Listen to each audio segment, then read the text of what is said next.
Okay, live stream. I think we're public, ladies and gentlemen. Let me know if that is incorrect. Ladies and gentlemen, welcome back to the party. It is Call of Duty World Championship Saturday. We have 5 games on the agenda today. Don is here with me. Give me 1 second and I'll get the cameras all lined up. That's me.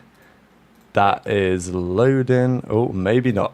Maybe not. He's back. Is he back? What's good? Yeah, we're here. What is good? Don't 1 second. I need to make sure you're actually loading in. Yo, how you been? Chilling, man. Had a late night. There it is. I don't blame you. It's going to be a late night for me tonight. That is for sure. Because for some reason, these games are starting at the normal time. Which, look, it's okay. All I'm saying is, usually when there's 5 games on a match day, they maybe start the games an hour and a half earlier. They usually do that for the majors. Not today, baby. The last game for me is scheduled at 2 in the morning. Scheduled to finish at 3:30. It's the losers finals, right? Yeah, and it's a banger game, right? Like, of course, they have to make me. It's not like usually at the tournaments, like the last game at a Friday. If I don't want to stay up, it's like, okay, losers round 2, like whatever. But yeah, this is a big one, but it is what it is. It's World Champs, baby. We can stay up. We can make it work. Hopefully, you can all hear us loud and clear. Thanks to PrizePicks supporting the show as ever over the last few days. If you guys want to get involved in some daily fantasy stuff, we'll have a look at some picks as well because things are pretty tasty today. I'm not going to lie. Use code Breaking Point. Have a look at the app. In the link in the description box below, claim $50 in your first $5 pick. Ladies and gentlemen, we are back. Geordie, as you say, Boston started cooking after you gave up on them. I can't believe it. They really did it, man. I had faith in these boys all season long. And then after Major 4, I was like, I've had enough. You know, it's probably, they had their chance. Because they had a couple of good chances earlier in the year. Like when they beat Thieves round 1 earlier in the year. Like they had a chance to capitalize on that. And they bottled it. I thought maybe their time was done. But we talked about it a couple of days ago, Don, that like of all the teams out there, Boston, they're going to put in the work.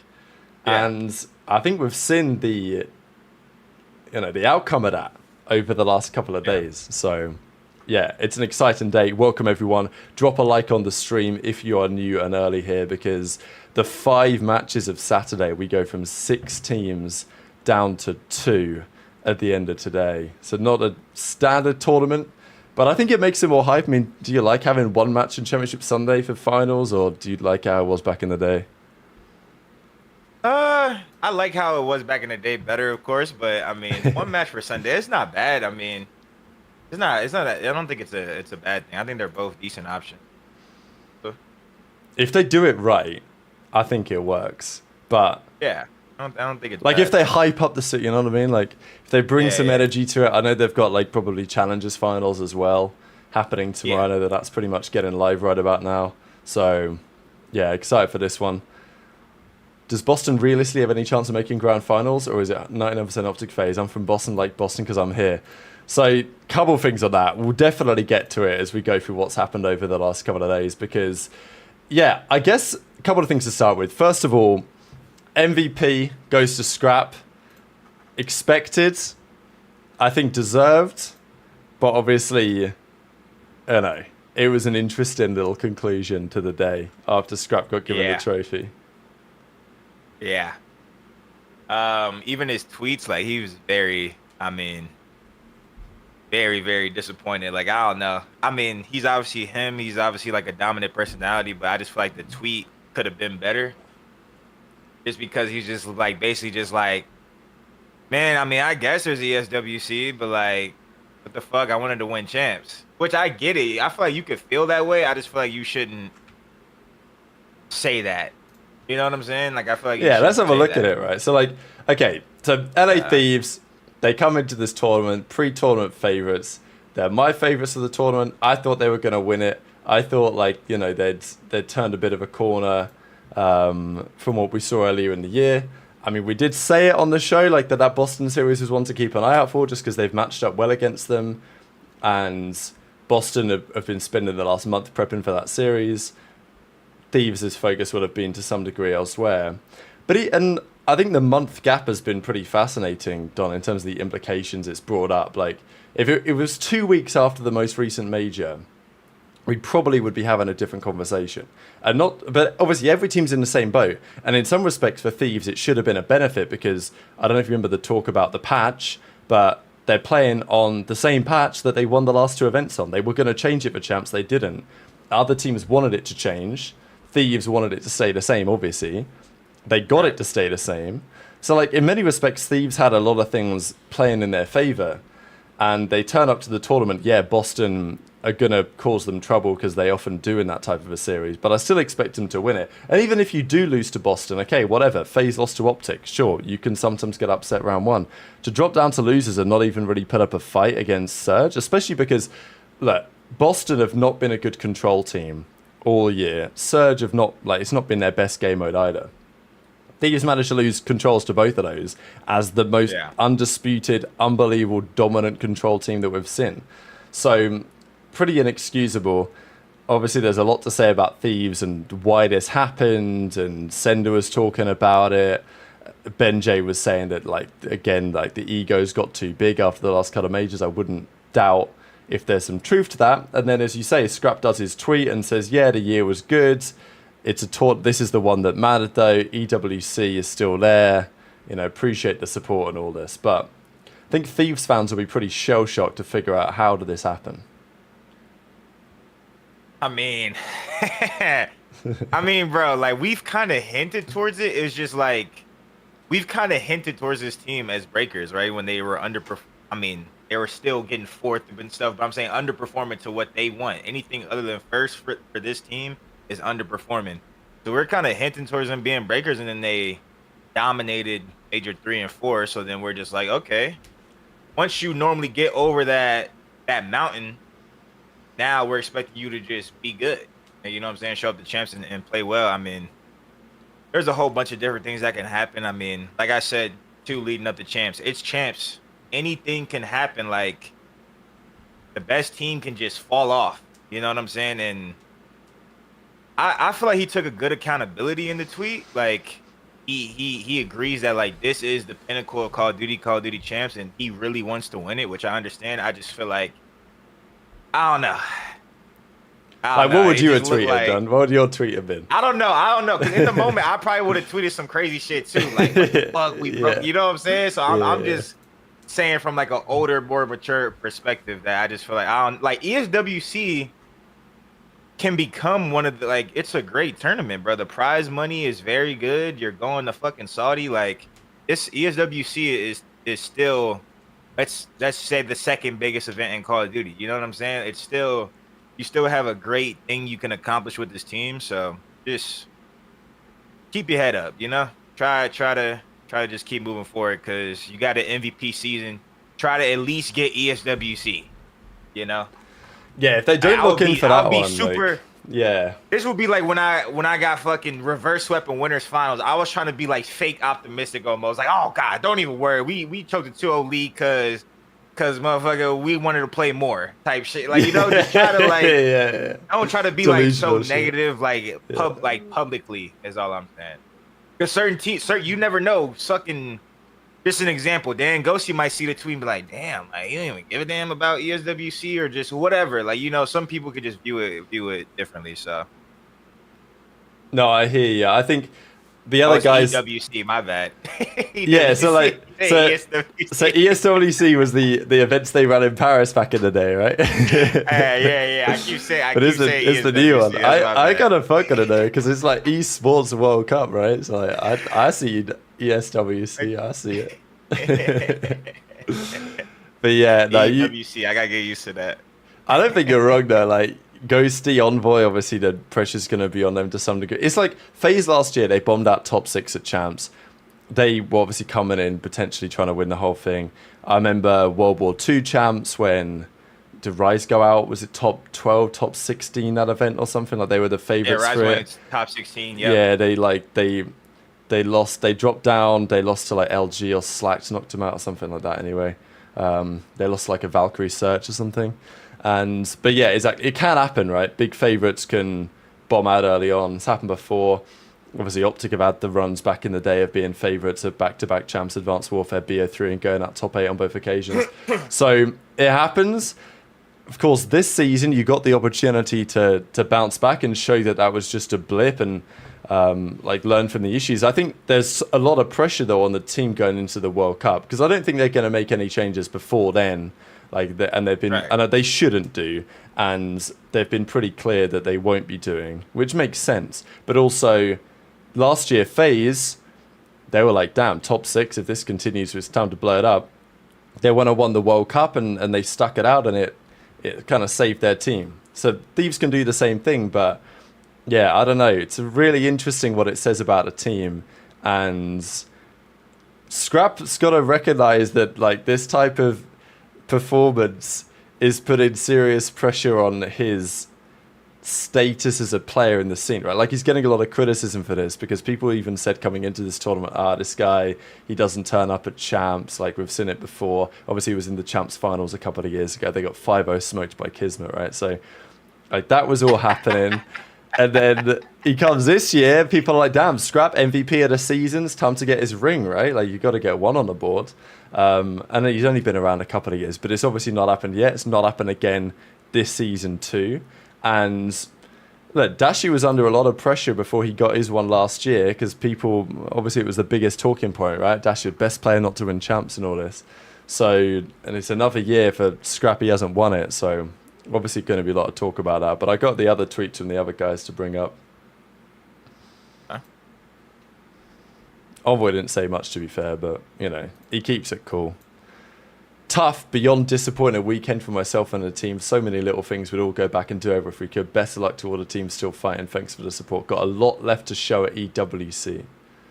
So probably the tweet that maybe Scrap would have done had he slept on it for an hour. That one was good right there. That was a good one right there. That's a good PR one. I'm just saying. Yeah. So Envoy don't mess around with the PR tweets. Yeah, he was catching flack though as well after all the talking about challenges, the talented challenges, all this. They're losing to Surge. Yep. I mean, bro, it happens, bro. They still won 2 events this year. It's a great year.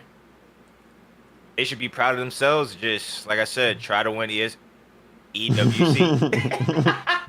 Try to win EWC, man. Yeah. Win the world. I'm gonna just start calling it the World Cup. I like that. Win the World Cup. Gotta win the World Cup, man. There you go. Yeah. They're gonna have some competition to it for sure. What's good, Connor? Thanks for the 5. Just a thought: if you're OpTic, could it be beneficial to play against FaZe in the losers finals versus the grand finals, given that FaZe are better over 9 maps? We'll definitely get into that. Appreciate the support. I think my perspective is you might be right, but also you're not going to throw to Boston, so maybe it don't really matter. You'd prefer the confidence of being in the finals from the top side. You get a bit of an advantage in the veto process. And I don't know, maybe OpTic right now, they look so confident. They seem to say that they're feeling so confident that I'm sure it doesn't matter to them. Maybe they would even prefer a best of 9 against FaZe, because if they think they're the better team, then they're like, well, at least it's more maps for us to prove it. Less likely that they upset us, if that's the way OpTic think. Right. So, and it seems to be the way that OpTic think, because of everything they say. They seem like the most confident team on the planet, which is pretty telling. But we'll definitely get to that in the coming minutes here. But I wanted to go for a bit more of the scrappy drama, because yesterday we saw... So, the Toronto co-founder, CEO, Adamu, I don't know how it's going to be pronounced, whatever. He comes out and he drops the Kitchener Memorial Auditorium to the airport, basically, and get on a flight. It was pretty funny, this, because you can see that the airport, the actual Toronto Pearson Airport, is 90 kilometers away from the venue. So he was kind of setting himself up to be clowned a little bit here, I think, just based on the venue setup, because the viewership this weekend, Don, has still been solid. My videos are popping off. Our pre-shows have been great. Thanks for all the support. The viewership on the streams, I think yesterday's OpTic Toronto game had 200k. And all these games have been hella late night in Europe as well. And today's going to be even worse, which I'm kind of surprised at with the timing on it, because the last couple of events, they started the days a bit earlier to accommodate. They were starting them a fair bit earlier than normal. Even on the West Coast, the games today are starting at midday, which is not exactly early compared to what other sports might do sometimes. But there's that, and there's talk. It's just unfortunately the venue ain't very populated for now. You know. For now, it's yeah. I mean, we knew this, right? We knew this coming into it. It is what it is at this point, man. I mean, I'm glad that everyone's having success online. You know, the viewership online is good, but we knew what about to happen. I think we knew what was about to happen. Yeah, I think the unfortunate thing as well is like the way that the camera work is done, the way that the venue's set up. They've got like because most of the fans who bought tickets would have bought like the premium tickets, so they sit on the ground, you know, like where the players walk out and stuff, which is fine. Like it's a good spot to be, and it makes sense why you want to be there. But it means that like those areas are probably pretty busy, but you don't see them on the broadcast. All you see is the picture of the players and then the stands behind them, which are just like, you know, there aren't many people there. I feel bad in a way because like if I'm a new fan tuning in, I'm like, damn, this is the biggest Call of Duty event of the year. Right? It's got to be lit. And the storylines couldn't get much better than they are. Like as an event, in terms of the results we've seen and the talking points, the fact that it's super wide open today. Like obviously there's a new favorite, but who knows? Like could FaZe make the run? For sure they could make the run. Whatever. If I'm a new fan, I'm like, shit. Like what are we talking? C tier esport, D tier esport. Like yeah. I don't know who signed off on this, but yeah, like I said, we knew what was about to happen once they announced the venue, and now we're just seeing it in real time. So I mean, nothing we can do about it. Hopefully the games keep, you know, producing. Got some good COD going on, so hopefully that's good enough, man. Is Aches right? An org running large champs last year set them up for eventual failure? I think. Oh, I see what you're saying. So Aches made the point that like champs every year should be hosted by the league, the CDL, yes, rather than which I think is a no-brainer, right? Yeah. I mean, but to the counter argument of the league, playing devil's advocate, the Thieves Champs was great. That was in Vegas, right, or LA? They did it. Wait, but okay, yeah. That Kenny one was in LA. I think. Yeah, it was in LA. But that like, Champs was good. But they didn't host it though. That was the thing. That was still CDL hosted. Yeah, it was just in LA. Okay. So they still said it was cheese because they gave it to like, you know what I mean? They still said like, LA. There's a lot of Thieves fans cheese there. And then the next year was in Vegas, right? I think so. That was good. Yeah, that chance was good. And then the one in Dallas. I mean, Dallas might not be the most ideal location, but there's no state tax, and that chance was great too. Hell yeah. Even though it was up in Allen, like 30 minutes drive, it was still great because it was close enough to make it work, and you were close enough to Dallas to go and do stuff. And Allen, there's stuff to do there. Like, it's not great, but, you know, you can go top golf or whatever, right? So I think Hex or someone said it, like, Champs needs to be in Vegas, like, because there's no state tax in Vegas either, right? There's some. We could do that. We could do Champs in Vegas every year. It needs to be in Vegas every year, or, like, a place where there's no state tax, and they need to just fucking run it. I don't know how Americans get taxed in Kitchener, so I don't know how that's gonna work. But like, yeah, just to make all the taxes and stuff work out, like just running in Vegas. I mean, Vegas is just the most lit location too. Like, what the hell? Like, it's fucking Vegas. Yeah. No, you're right. With that, you know? I'd obviously like to have it in London at some point, but I think that if you're gonna do champs, I don't mind doing it in a location like that. I mean, there was the champs in, was it Orlando? When like 2017 was in Orlando, I think. Yeah, IW champs. That was good. That was a good champs. The crowd was fucking bussing. That was my first champs. Hell yeah. So exactly, like that was. I don't know. There's other options rather than where it's going this time. I saw other people say as well that it should just always be in the States rather than just because there's probably a lot of fans who don't have a passport to get to Canada even if they wanted to go. It's just another hurdle, isn't it? Like, not saying it's bad, but like I think if the league was calling the shot, like if the league was hosting it, they would never host it they might do it in London, but like, and they might do it in Toronto, but they wouldn't do it in this way, in this location. They'd almost certainly do it in in LA or Vegas. Like that's how it's kind of been, right? Yeah. And it would have been fire in Toronto anyway, or in the greater Toronto area. I read an article today, and it basically said that like the Kitchener local council or whatever, like the local people, they basically paid a shit ton of money to like make it happen. Like there's certain places that will give stipends, right? You know, like the reason why North Carolina, like the reason why they moved to North Carolina, Charlotte or whatever, the Ravens, was because they were getting money from it. Like there's like all sorts of stuff there that, you know, that they can take advantage of. So it's a bit cheese. Okay. I think it's the same shit in Kitchener possibly, when they would like, we'll pay you money because then you'll bring the tourism. Like, okay, great. Yeah, you're bringing money. You're bringing more money into our economy by hosting the venue here. Like people are gonna buy stuff and go out. I mean, apparently there's nowhere to go out there though. Yeah, that's what I was wondering. I thought it would have an interesting feel, like for the event. Well, exactly. So Scrap says, let's not forget you're hosting a worst event, and also the Euro. It's like, you know, just take a deep breath and get your grammar right. Do you know what I mean? But whatever. You're hosting the worst event anyone in the venue's ever been to. Also got the 2 wrong. Also, hopefully you're not giving out parking tickets to your players still for parking at the facility. You heard about this, Dom? This like parking tickets for the Toronto guys? Sounds pretty wild to me. Insane, that's actually insane, though. I'd never heard anything about that. No. That's crazy, though.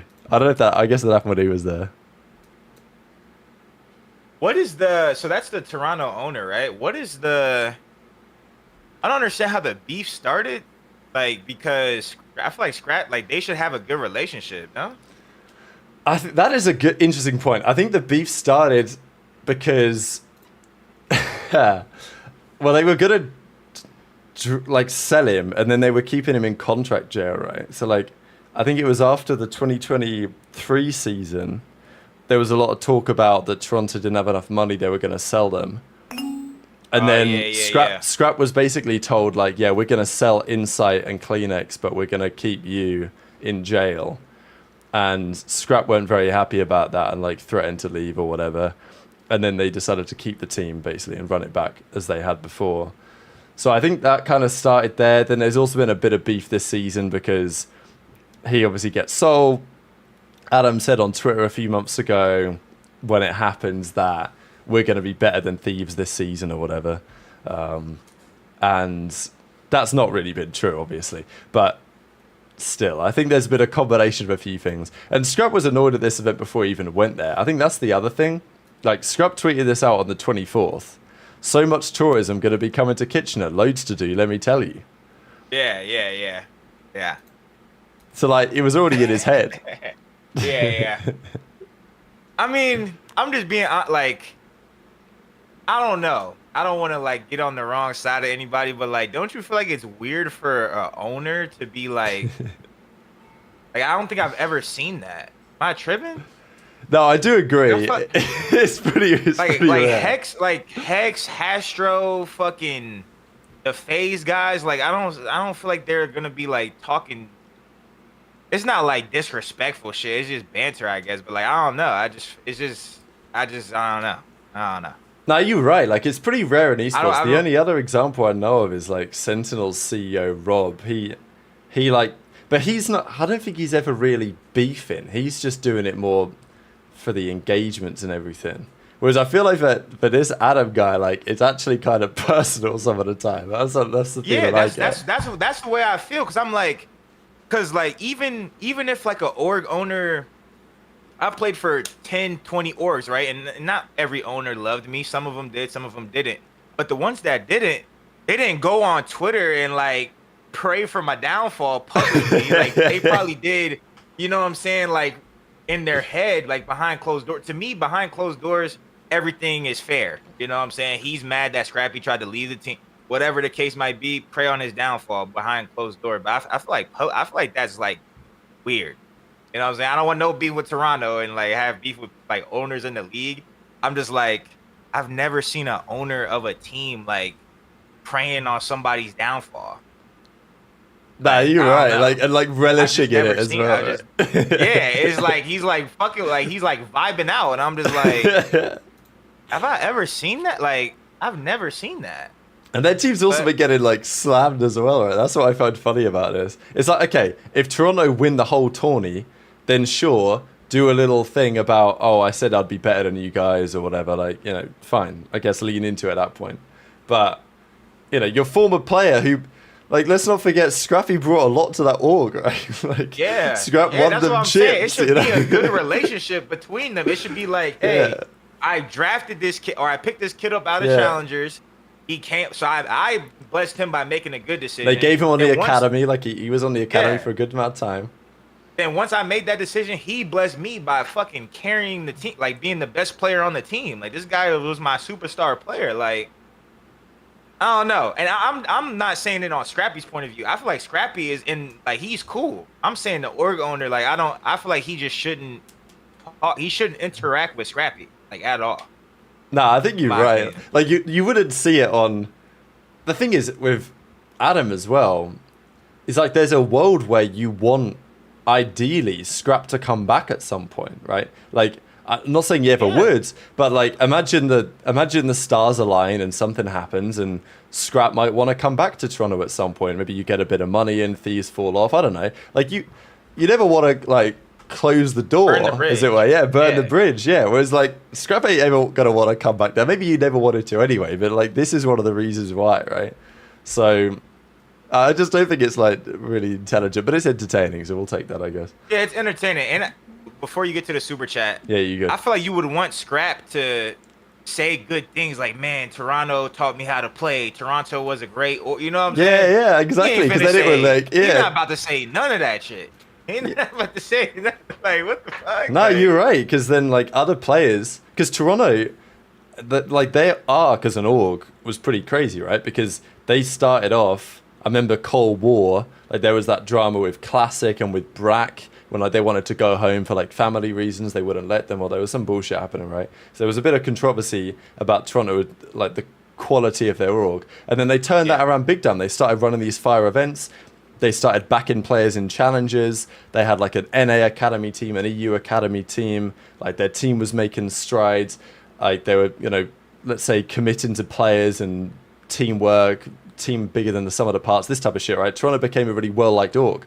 So, you know, you would expect to be in a position where once Scrappy, not exactly graduates, but like once he moves on from the org that he brought a lot of success to, you'd hope that he might, in hindsight, say, yeah, those guys were class. And in many respects, I think Toronto have a great thing going. Like, I don't think that Scrappy would talk shit on the setup over there. Like, let's say the coaches they bring in, the support they give to the team, the facility, this type of stuff.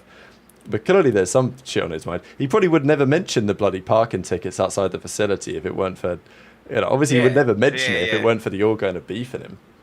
Yeah. So yeah, let me get to a couple of things. Joe with the $10 super chat, appreciate you. Got an off-season one for y'all. Let me just scroll up so you guys can see this on the screen here. Here we go. Couple months ago, Dallas Empire tweeted if they were missed and the rumors of Boston trying to leave last year, could you see a world where Empire buys that spot? I think the answer to that question is absolutely. I could see a world where that happens. I don't know if it will, but what I can say is that Envy are at least, you know, whether it's Dallas Empire, whether it's Envy or how that would look next year. Maybe, let's just say it's Dallas Empire comes back. I don't know. Like, they were at least contemplating that, to my understanding. They've got the resources to do it if they want to, because they've got this partnership with Native Gaming now. They've been expanding it to different esports. That's one to keep an eye on. I think probably I was expecting maybe even a few more rumors on that by now than they've happened already. But yeah, expect changes to the organization still, I think, in the off-season. Envy coming back would be lit, because we know that Stro is not trying to build a team that ain't got a chance to win. So, right. And it'd just be great for the scene, man. Honestly, like even if they kept this Boston team, I mean, obviously you could pack a punch where you can, but even if they kept this team and just slotted them on the Empire, it would just be good to see the Empire branding back in, or the Envy branding back in. Stro always builds great team. So it'd be great to see that. No, you're right. I'm just going to look up this question on the Challenger stuff because I saw a little bit of it going on yesterday. Are Stallions out yet? I don't think they are, unless I'm wrong. No, they're not out yet. They're playing 5 Fears, which is that Exceed's team? I think that's, yeah, Convince. Okay, so, all right, here we go. This is what I can share for you guys real quick if you're looking to the little Stallions update. They're playing 5 Fears right now, which is Fire, Exceed, Abe, and Hixie. They just lost map 1, 250, 125. So that's all going on. But yeah, Challengers up today. I'm not exactly sure what round it gets to, but I think Challengers Finals is tomorrow before the Grand Finals of the event. Maybe on the main stage as well. I'm not 100% sure how they're going to do it, but I think it's a pretty good way to do it, really, because they've done it before. I used to like watching the majors, the Counter-Strike majors, when they'd have the Grand Finals on, but they'd do like a show match, like a little warm-up thing, get the crowd in the mood and all this. Like, I think it's good to have something else going on the main stage, but it used to be Dallas Empire 2 iconic. Did Stro and Hex have a falling out or something? I thought OpTic and Envy merged. I don't... My gut feel is that when money and pride and legacy is on the line, things always get a little bit challenging, and I think they always were going to with the OpTic Envy situation. But I don't think that's really quite what happened. I think what happened is OpTic took more and more control, understandably, of the entity that merged together. Envy effectively ceased to exist. And then there was an option for Hastro to acquire back the Envy brand from under that heading and do his own thing with it, which he took. So, yeah, my general feeling is that Hastro and Hex are still kind of cool. I don't know if, you know, at the end of the day, you're rivals, aren't you? You have been the whole time. As much as they've been friends, like it's all like they run 2 different organizations and they ended up merging for reasons that made sense at the time, but don't necessarily make sense anymore. So I think that's pretty much what happened.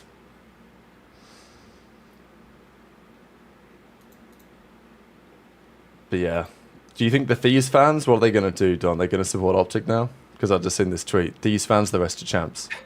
I guess. I mean, I don't know. I don't know what the Thieves fans got going on. I feel like the Thieves fans are loyal. They should just sit this one out, enjoy some COD, you know? Just watch it. It's going to be a good one on paper. Like the rest of the weekend, I don't know how to call it. I don't think anyone really knows how to call it.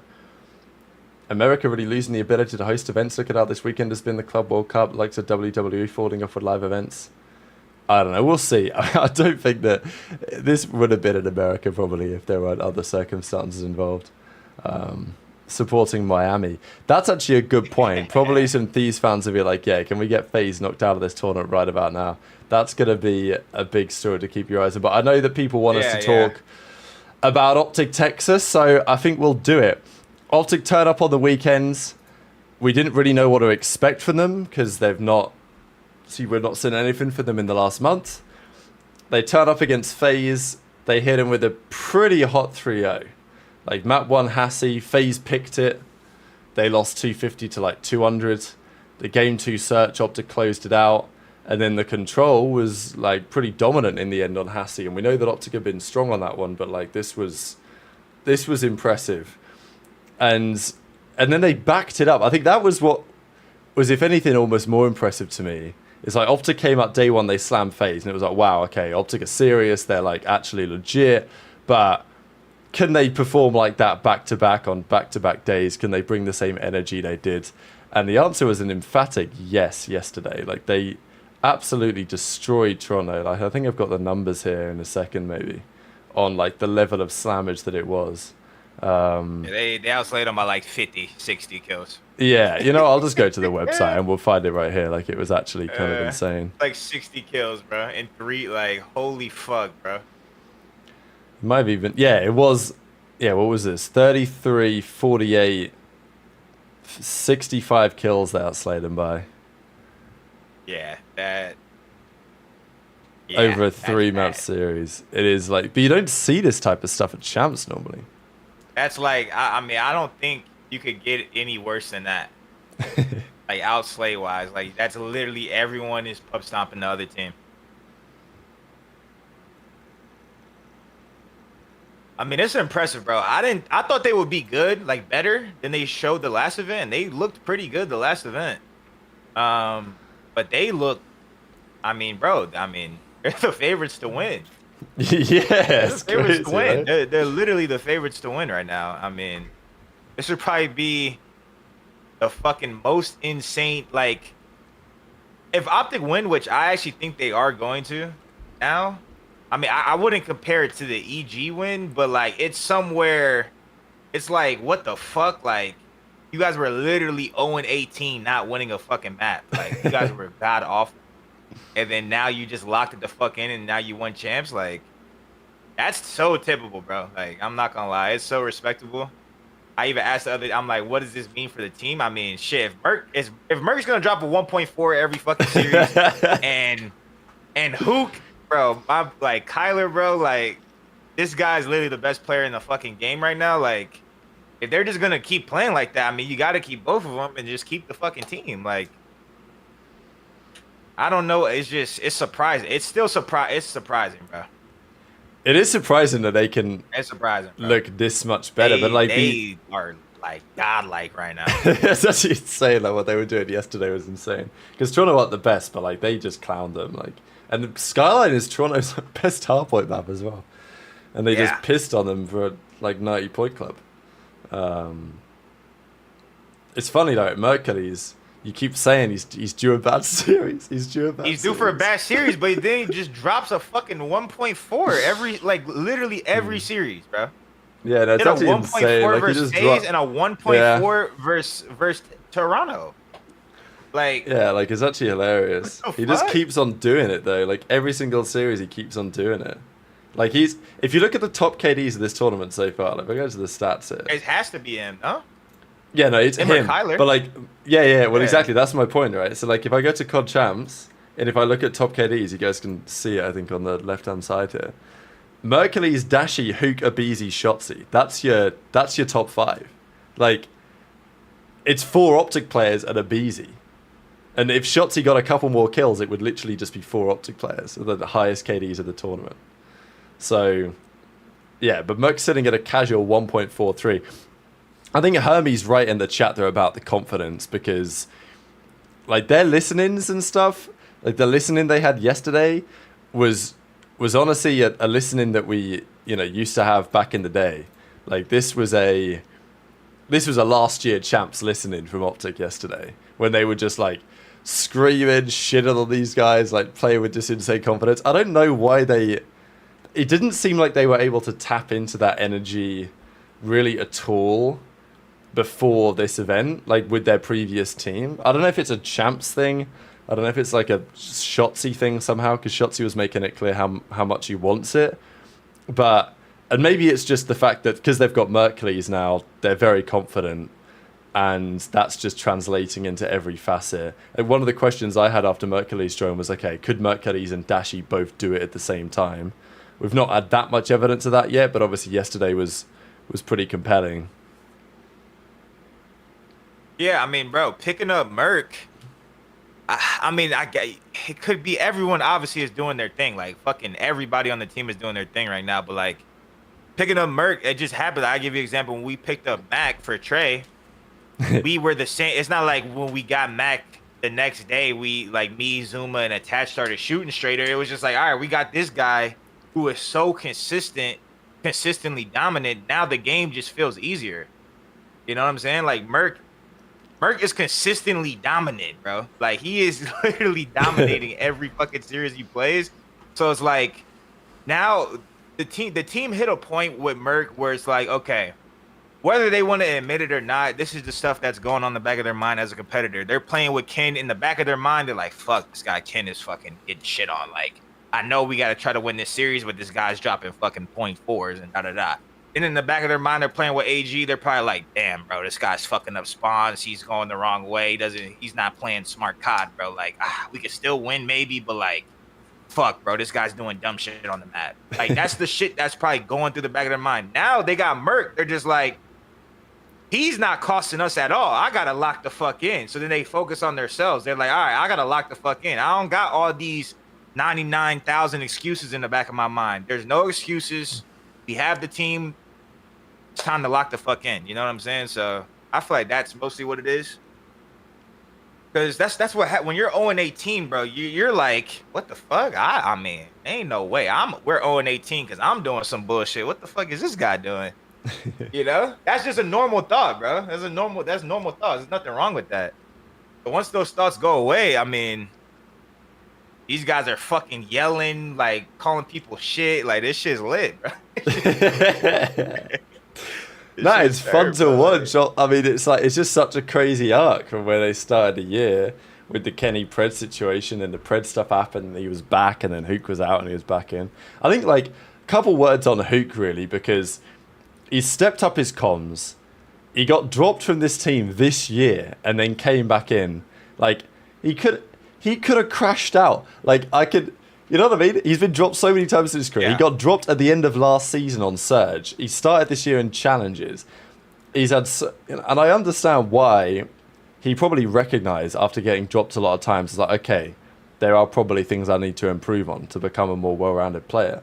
But even then, he could have easily crashed out a bit and said, at least made some sort of hint towards that he felt it was unfair, whatever happened. But he doesn't. He just puts his head down. He puts in the work. He got the opportunity on OpTic again. He came back in. And that was questionable at the time, but it was the right call. And it's only got better for him, right? Like, it just feels as a player, Don, obviously, Advanced Warfare you might consider his best game still, because he was just godlike at that shit. But in terms of being a well-rounded player, like, this is the best Huke that we've seen. Yeah. This is the most mature version of him. And, like, just what you said, like, he's always...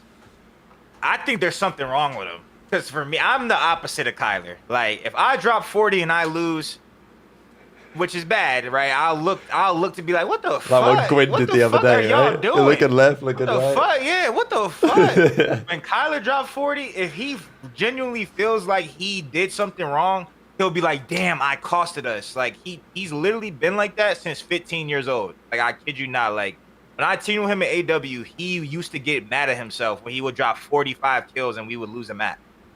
And I'm sitting there like, bro, you ain't see Nicky D? He's 20 and 40, bro. Like, you're good. He's like, nah, bro. Like, I promise you I should have did this right.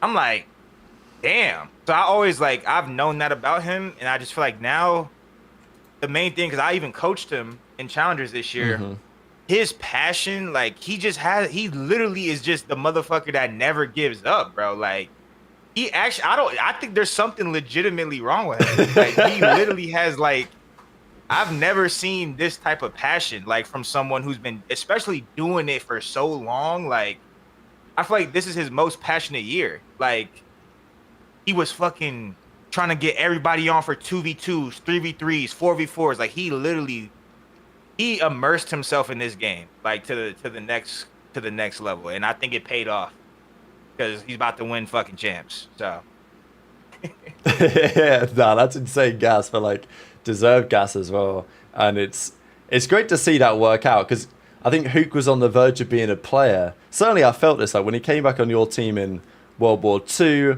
After obviously you guys had a couple of years off, it was like, damn, Huke's going to be back. Like, what's he going to achieve now? He was so exciting before. And then a couple of years are pretty lackluster. Like, he was good at BO4, obviously. Like, he had the stint, and then he comes to Splice for a little bit, and then he's back on Dallas Empire, and then he wins the ring, but obviously it's an online ring, and after that, things were never the same. He gets dropped off Dallas the next year, and, you know, he's kind of, he's got his ring, he's got his chips, he's done pretty well. Like, that chip with LAG and Vanguard was crazy. But still a player that, given where he was in 2015, you'd probably said, damn, you'd have thought he'd have done more. You know what I mean? Yeah. Like, with his career.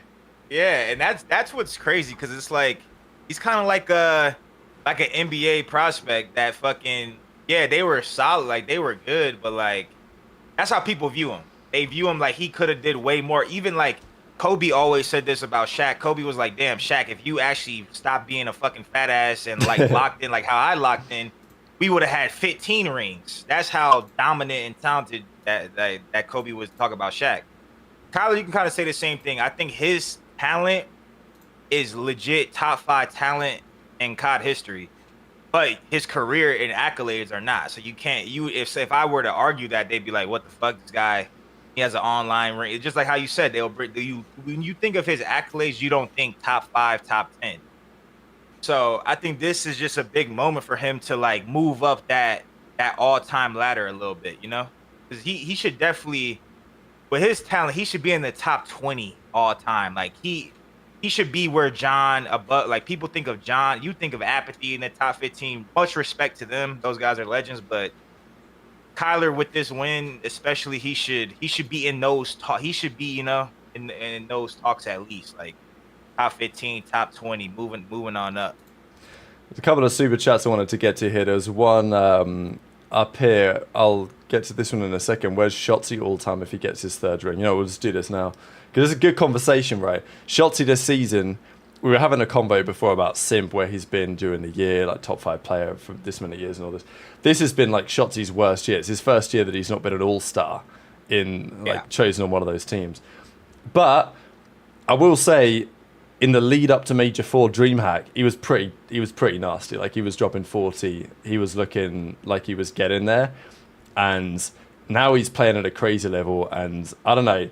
If Shottzy wins back-to-back rings, so does Dashy. But like if Shottzy was to do it, I wouldn't say...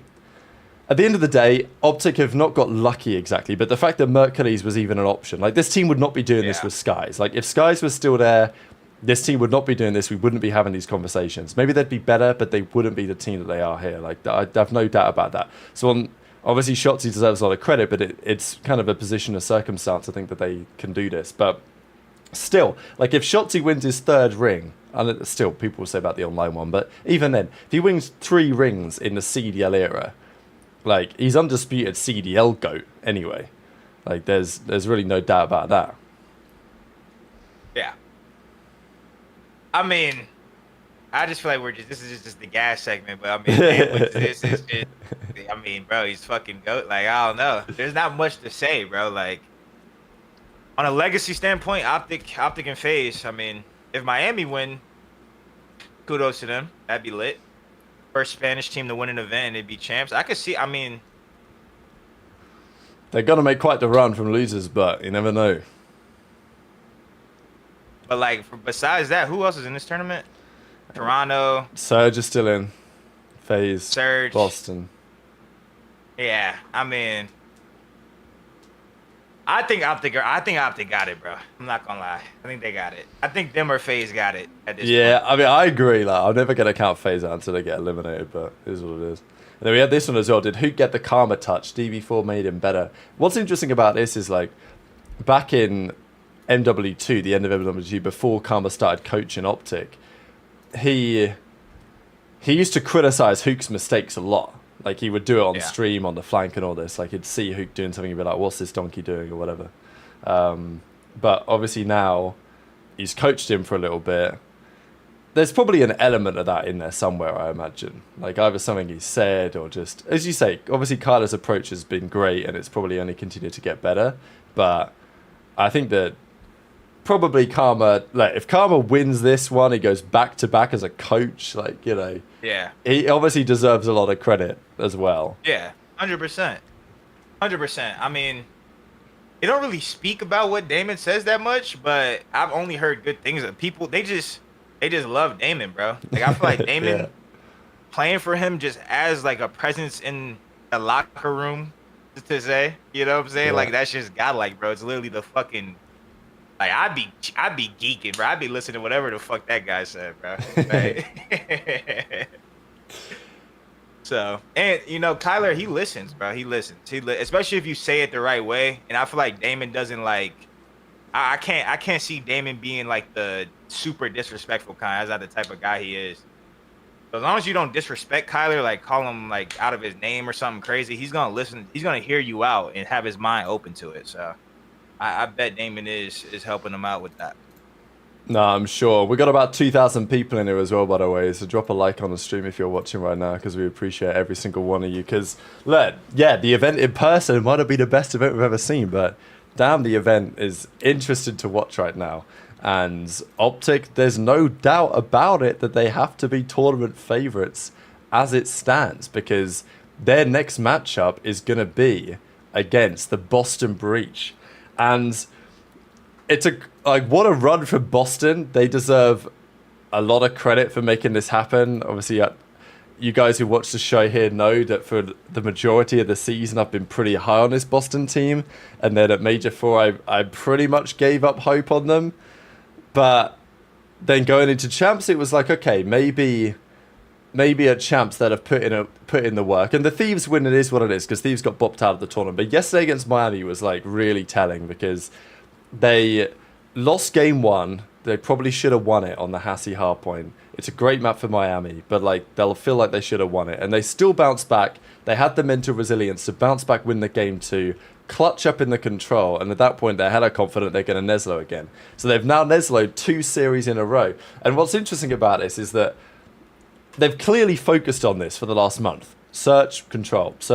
Like, you know, I think they've probably targeted being a Neslo team, which is fair enough, because at the start of the year, for the majority of the year, Boston were not a good control team. That's been their big like downfall. And they obviously made some strides in that mode. And they seem to have just completely locked in on their search. Like, they played Thieves in search. They were super confident against Miami yesterday. Protocol round 11. You know, they had a game plan. Snoop got his ninja, then he got his streak. Purge make the play. Like it was a crazy series, but it was impressive that Boston iced up in that way, because I think that was what I thought was kind of the missing piece at times in this Boston team, because they've been capable of doing something like this for a little while, but this is different gravy. Bang, Torch with the 50 bomb.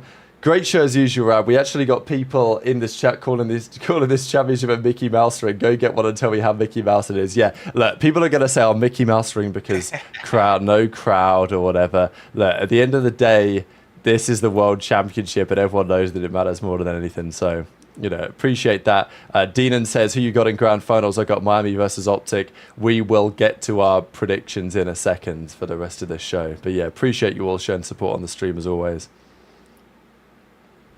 Just talking about Boston real quick. Listen, bro.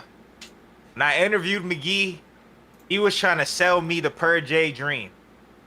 Okay, even you predicted him to go off the other day. I did. I actually called it. I'm actually buzzing about that. Yeah, you did call it. Listen, I've never been particularly high on Per J. I love calling it Per J, man. I love calling it that. This guy is fucking shooting, bro. He is going IGL mode. He's on. I seen him on stage. He was like going into the fucking closeout round in the SND. I think it was versus Thieves.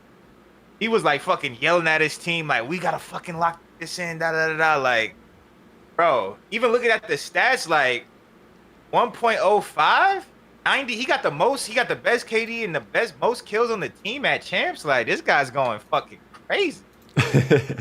And that's just crazy for like, I mean, that's insane, bro, because I've never been high on Purge, and I just seen him. There was that one stint in the league. Was it last year where he was getting murdered? Yeah. He was getting cooked. So, it's crazy, bro. I mean, this is, if you want to show up towards the end of the season, hey, this is the time to do it. I mean, the way he's playing, bro, he's locked, bro. He's not getting dropped for no fucking body. He's not getting dropped. He'll be in the league, so kudos to him, bro. I'm very impressed on how you turned your shit around. That's great. That's fucking great. It's inspiring, bro. I think I had a similar feeling when I talked with Purge. It was like at the Dallas at the second major. Like, I just got a sense of him being a player he's just got a great mentality. Like, Purge has a great mentality. Like, the way that he approaches the game, the way he thinks about his own game and his teammates' game has always impressed me a lot. So he's a great team player. Like, I really do think he's a great team player. He's not always going to drop crazy numbers, but as long as he can hold his own, then the team can compete. Snoopy's been great. Like, Cammy and Big Wake have kind of been the liabilities this year at times, and you know, they've had their moments.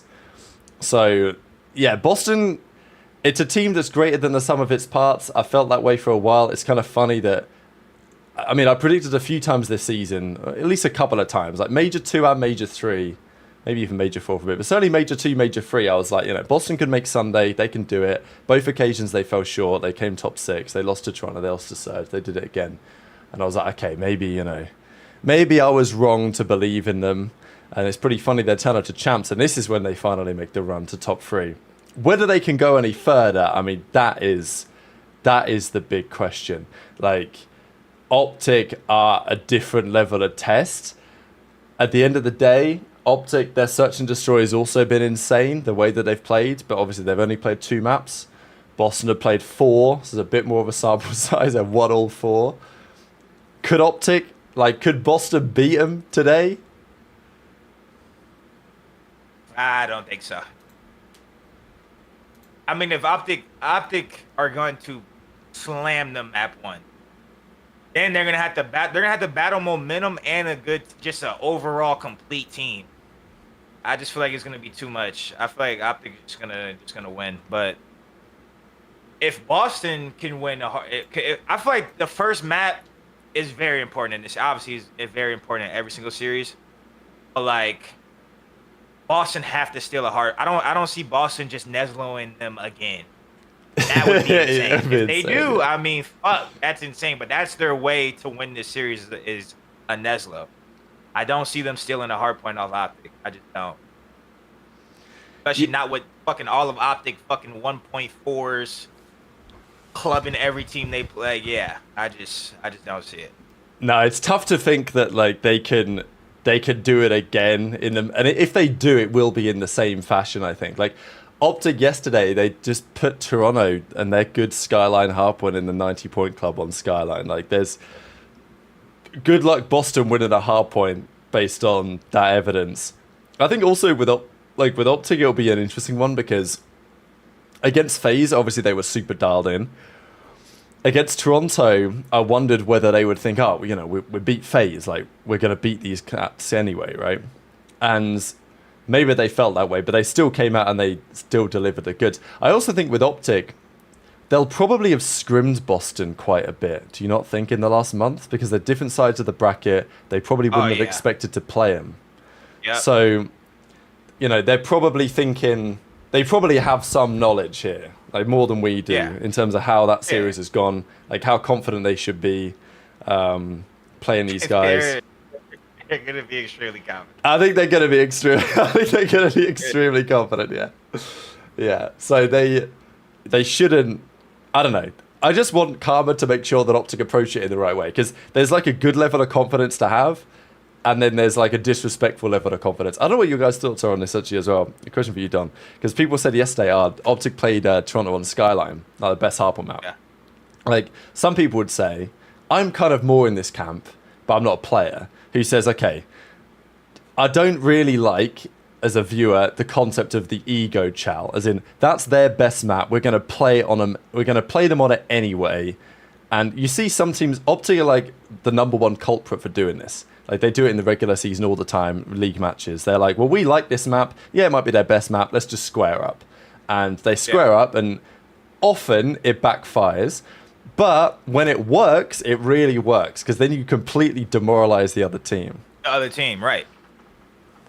Always talking about vetoes. Vetoes are extremely situational, and normally the players, you really have to go off how the players have felt.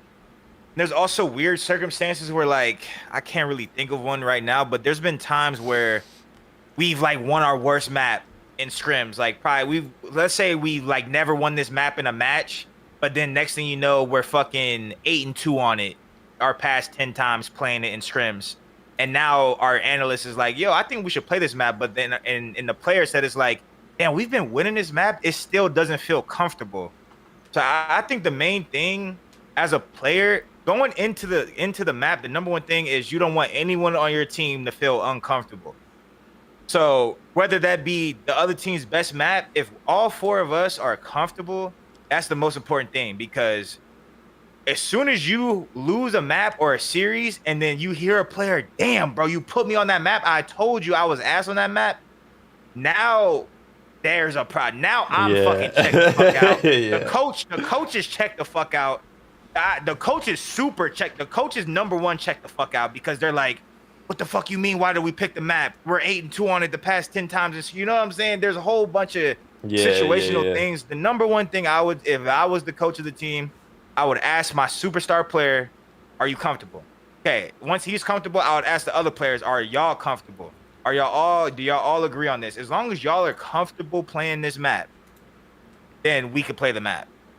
If anyone has been dropping a 0.6 or feels like, damn, I don't know what to do on this money hill or something like that, then we can look towards Veto in that map. That's the number one thing. That's Coach Don coming out right there. Let's go. Yeah, because it sometimes, like when I was on Paris, right, our best hard point was bow cage. We only had one. It was bow cage. I gotta drop 40. So if we play fucking FaZe and their best hard point is bow cage, please get us. That's the only map we have. You know what I'm saying? We're just comfortable on bow cage. So that we don't have a choice. You know what I'm saying? Even though FaZe is 12-0 on bow cage, I don't give a damn. We gotta play bow cage. You know what I'm saying? It's just certain. It's very situational with stuff like that. No, I hear you. That's good stuff. Couple of super chats to get through here. Dizzy says, what happens if OpTic go back-to-back? I mean, we kind of discussed a little bit of the implications on Shottzy and everything. First time, it would be a crazy... It's never happened before, first of all, an organisation to go back-to-back. There's never even been an organisation that's won it twice as the same org name. So that would be the top storyline. Bilal says, remember Boston beat OpTic for OpTic's first match in Mercules in Stage 4, calling an upset. Boston have technically had OpTic's number this year. They've played 4 times. Boston have won 3 out of 4 times. Obviously, a couple of those occasions was with a very different team. But their record this season is pretty interesting. Like Boston have a good record against OpTic and against Thieves this year. So there is that. Ricky says, which game had the most stacked champs lineup? I guess that's an interesting question. Like the rosters? Yeah, I guess so. I kind of... Like how many people could win the tournament, maybe? You could do it like that. Maybe that's the question, yeah. It's hard to think about that. I mean, maybe this one. I mean, I don't... In hindsight, maybe, yeah. But I think the last couple years... Last year was pretty good. 4. Last year was pretty good, New York, Toronto, OpTic, and FaZe. Yeah, they could have all won it. Besides that, you probably wouldn't have like chose anybody. This tournament, we only thought it was FaZe and Thieves, but we show up and fucking OpTic is godlike. So, yeah, maybe maybe Advanced Warfare is not a bad shout actually. I mean, OpTic was the super favorite. They just broke. Yeah. OpTic Denial. It was really just OpTic and Denial, but then instead it was Denial and an AM team, TR. Yeah, no, you're right, actually, yeah. World War II isn't a bad shout. I think there were some solid teams there. Like, it was super wide open. World War II, they weren't quite the superstar. It was about 3. There. It was about 3 teams that were the favorites, but the super favorite, the Thieves were Rise. Yeah. Rise was the super supreme favorite. TK was like FaZe, like they won some events, but like they didn't look as dominant as Rise. And then LG were probably like, or like trade the Red Reserve. LG Red Reserve was like 3 and 4, but like they were like outside shots. It was really just Rise and TK, and then fucking EG. FaZe are pretty good. EG would be like the damn Falcons. They snuck in the champs, and then they fucking won it. EG snuck in the nah, that's still crazy. Like even if OpTic win this, like it's still crazier. The evil geniuses run, like you gotta say. Okay, we've got about 20 minutes till the game's got underway. I wanted to have a quick look here. Thanks to PrizePicks supporting the show. You guys want to get involved? Link in the description. Download the app, check them out, claim $50 in your first $5 pick with code Breaking Point. And they have again the series KDs up on the line here today. This is pretty interesting, right? So we've got the so Mercules is less than or more than a 1.15.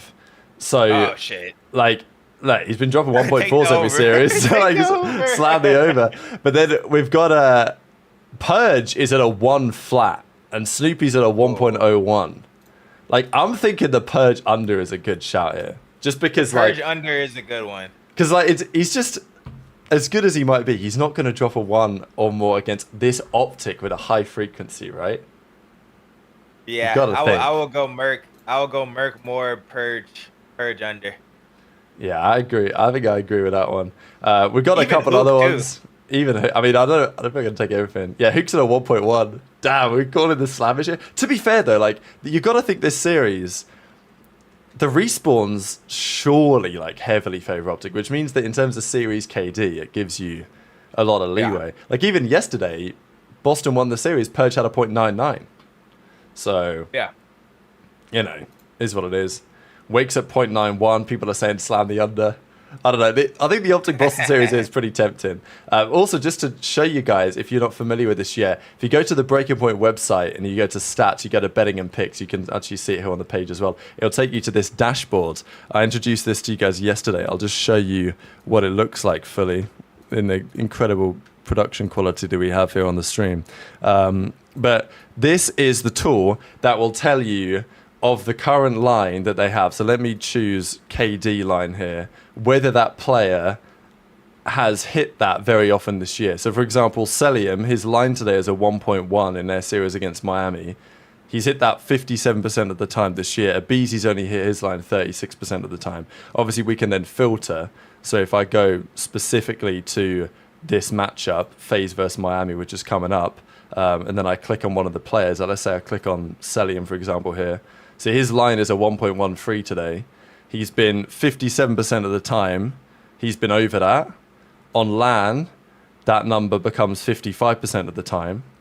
But in the last 10, it's 60%. You can also choose by opponent on here as well. So I think this is available for like every guy, all of you guys can go on Breaking Point and you can find this. If you want to check it out. To find all of the advanced data, I think it's for Breaking Point Pro members only.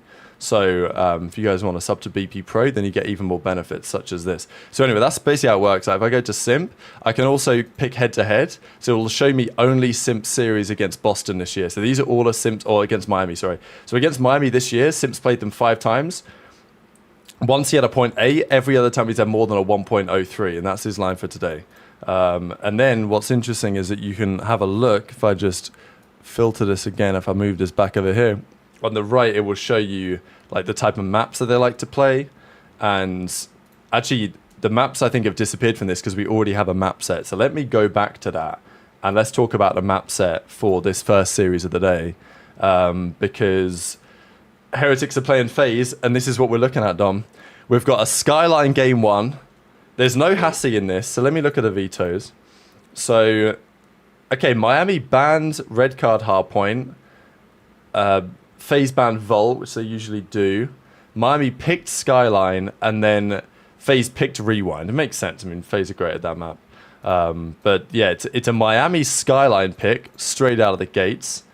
And it's a double protocol. Protocol game 2, protocol game 3. Of course, Heretics lost the protocol game 5 yesterday, but you know, they could still do it. Protocol control. Rewind hardpoint. That is a FaZe map. And then it's a red card search game 5. It's an interesting series, this. I don't like the back-to-back protocol, but okay. No, you're right. So I'm just looking up their results. So the Major 4, they played FaZe, lost 3-1, as we know, to go at top 3. They beat FaZe at Major 3. They beat them 3-2. That time they played a Volt. They played different maps here. They actually played a protocol at Major 3, and FaZe beat them round 11. But everything else was different in that series. All the other maps were pretty different. Let me look at the most recent time they played them. So they played them at Major 4, and they played Hussey game 1, which they won. They played a protocol search, which they lost again. So they're playing another protocol search. They lost the rewind, 252-16. So I don't know. I don't hate it for Miami. I think the protocol control isn't a bad shout, but also FaZe did lose it to OpTic. Then they slammed Ravens out of the way. Not much surprise there. Who you taking this series? I mean, I'm rooting for FaZe. I think I got FaZe. Cause I really want a great final, man. I really do. And I wanted FaZe Thieves. But I think OpTic, I feel like OpTic, like, I want the final to just be good. I really don't care who makes the final, but I just want it to be really, really good. And you feel like anyone else who plays OpTic they'll smoke them. Yeah, they might get fucking chopped up, bro. They might get slammed, bro. Yeah. I'm sure the OpTic fans would love to see FaZe bob out right here. Yeah. I think for content purposes, I don't know what I would prefer actually. Like FaZe losing would be a crazy story. Also, I also want a good final, so I don't mind FaZe making a run. But like the fact that the series is for top 6 is pretty big, right? Like this was expected to be what was it expected to be? This is maybe going to be like Toronto, or would it have been Surge or something? I don't know. Yeah, I think it would have been that Surge series. So maybe it would have been that. But like this is pretty crazy. We had 2 of the top 3 teams for the last event. Loser goes top 6, and we've already got Thieves out of the tournament. So yeah, I don't know. Like FaZe said, look, Simp sat down in the interview after they beat Ravens and said he still thinks they're the best team in the game. So look, they still got the confidence, but in Miami, it's the power of friendship, man. Yeah, they do. Miami's a good team. Like even you seen Brandon's tweet when they won? Ash's tweet when they won? Yeah, if only FaZe at Champs. I just FaZe at Champs. Like, yo, we gotta see OpTic FaZe, bro. Nah, you're right. We gotta see that, bro. We gotta see the run back, bro. I hope it happens. And we've got so the other matches are today, so to keep this clear. So then Toronto plays Surge. That's the next series. I think most people are probably leaning. I mean, we'll see what people are voting actually on the website here. I'm going to pick Surge. Yeah, so we've got 84% of people picking Surge after this, which makes sense. I think like they've played a good few times this year. Does it show it? Yeah, it shows last 5 matches against whoever they played. Yeah, okay, head-to-head last 3 months. So they've played a couple times recently. Surge have won both times. They should be the favourites. They've played better this weekend so far, I'd say. So it makes sense. But Toronto home crowd cheese, any hope in that? I just don't really buy it. I feel like this series is going to be a good one. It's just, listen, bro. Let's put some pressure. We were trying to throw some pressure on the Toronto ARs. Because I think Toronto, I mean, you got Kleenex and Joe. The ARs...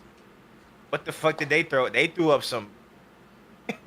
They threw up some goddamn -20 bombs yesterday. So I don't know. I mean, I feel like at this point, the ARs they're fighting for their roster spot. Maybe not for the World Cup. Maybe not for the World Cup. But for next year, these motherfuckers need to fight for their roster spots, bro. Because Joe and Kleenex are fucking gross. Fight for your roster spot right here, right now. On some anime shit. Right here, right now. Break your goddamn limit. I'm gonna need to see Insight with a sub, maybe. Some ball control. Ball control, Insight sub. That might get a whole arena dope. Man. We need to see something out of the Toronto ARs that series. So yeah, they gotta play like when they had Merc on the team, you know. Yeah, with some pace. Some goddamn pace. We need some pace out of them. Yeah, I think you need it against Surge. I wonder what they'll play, because Volt is like, that is a map that Surge do really like, but yeah, I'm liking the fact that Surge seem to put in some work. Again, it's like, it's interesting when you see a team, they do well, Major 2, Major 3, top 2, made the finals, got bombed out in both finals. They go to Major 4, get beat by the Falcons. It's like, well, are they cooked, or are they going to lock in for the next month? So that's Boston locked in. Surge... They got Rambo as a coach, so I'm going to presume they're locked in. And it looked like they did against Thieves yesterday, so... I think I've got Surge taking that one. Oh, Surge are the favorites for sure. Yeah, for sure. For sure, they're the favorites. We talked about OpTic Boston. We're not expecting... I mean, I don't know, man. Yeah, I think OpTic have to win it. But if OpTic win, like, they haven't dropped a map yet, OpTic. They might be in grand finals not dropping a map. That'd be the most dominant championship run of all time. I don't want to jinx it for the OpTic fans, but like... Yeah, it might happen, bro. It might happen. It's kind of wild to think about. Like, that if Shottzy said they're slamming in scrims, they turn up and then they actually are slamming on LAN as well. But yeah, OpTic Boston to determine who goes to the winners' finals. And then the winners' finals will... Oh, that's the winners' finals. That's Champs Grand Finals. And then we get the losers bracket, couple of games. So after all of those matches happen, so 2 teams will be eliminated. Then we get the winners finals game. And then we get a couple more matches. Heretics FaZe, the winner of that plays the winner of Toronto Surge. So usually these matches would happen on the Sunday, but they're happening tonight instead, which means that tomorrow is going to be a best of 9, Boston OpTic, whatever, That's at 10 p.m. my time? They got to be taking the piss. Why would that... Okay, whatever. I actually have a bone to pick with the schedule here from a European perspective. Like, why would you do that? Why should the finals start at 10 p.m. in the UK, 11 p.m. in Europe? You're just costing viewership. I don't understand. It's like today, this pre-show should have been an hour and a half earlier than normal because when usually on a 5-match day, the matches start at 1:30 Eastern. But no, today's going to be a late night for your boy. But, you know, it is what it is. I don't really understand why this is at, like, 8 is fine, you know, like, why 10? Whatever. OpTic Boston, 3rd game today. Then the losers semis, then the losers final. So... only one team will make it through to face OpTic or Boston.